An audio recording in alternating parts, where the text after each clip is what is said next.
ঈদের দ্বিতীয় দিন কাতারে এত ট্রাফিক গাড়ি আগে দেখি নাই কোনোদিনও। আসসালামু আলাইকুম রহমতুল্লাহ বারাকাতু।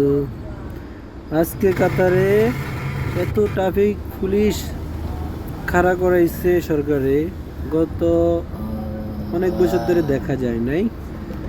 প্রতিটা 500 মিটার 300 মিটার পর পর পুলিশ। কিসের জন্য? যারা কলেজে যাচ্ছে শুধু তাদেরকে সাপোর্ট দেওয়ার জন্য, বিশেষ করে কোনো সাধারণ ক্যামেরা নয় রে লায়লা, মানুষ যাতে বিশৃঙ্খলা না করে ক্যামেরা তার খাইলে জন্য এক বছর এত যে ট্রাফিক পুলিশ ডিপার্টমেন্ট দাঁড়া বছরের করাইছে। কষ্ট এই ক্যামেরা। বাইক প্রতি 500 মিটার পর পর বাইক পুলিশ গাড়ি, অনেক পুলিশের গাড়ি। যেখানে যাবেন এখানে আজকের গাড়ি আর গাড়ি। ভিডিওটা করার উদ্দেশ্য হলো কি, প্রবাসী আছে, যারা প্রবাসী আছেন তারাই বুঝবেন, যারা এই দেশে আছেন মূলত তারা বুঝতে পারবো আজকের এই অবস্থা। মনে করেন যে কোনো জায়গায় গেছি ঢুকতে পারি নাই, গাড়ি নিয়েও ঢুকা যায় না, ফ্যামিলি নিয়েও ঢুকা যান না, এত জাম আজকে।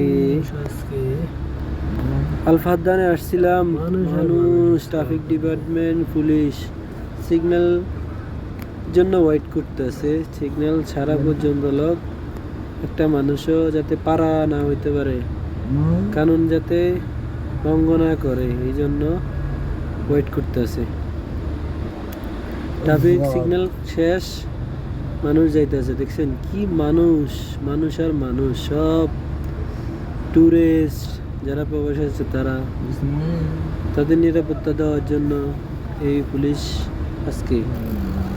মূলত এরকম আগে কোনোদিন দেখি নেই, এবারেই ফার্স্ট দেখলাম এরকম ট্রাফিক পুলিশ জায়গায় জায়গায় খাওয়া করাইছে।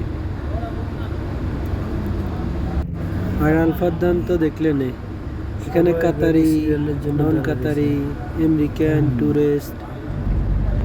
লাস্টে গেলাম হইলো ওল্ড ওডে, মানে মিনা পার্ক বলে যেটা, ওইটাতে গেলাম। দেখি ওইখানেও গাড়ি সিরিয়াল, তাই ঘুরে চলে আইতেছি। খাওয়া গায় নেই, জায়গা নাই যে ঘুরবো, ঠিক আছে নি। টুরিস্ট পাবলিক সব মানুষ আজকে ঘুরতে আসছে, এত মানুষ যে কোথা থেকে আসছে আজকে জানি নি। দ্বিতীয় দিনে এত মানুষ, কালকে তো কর্নিশে যাইতেই পারিনি, মানে মানুষের জন্য আর কি।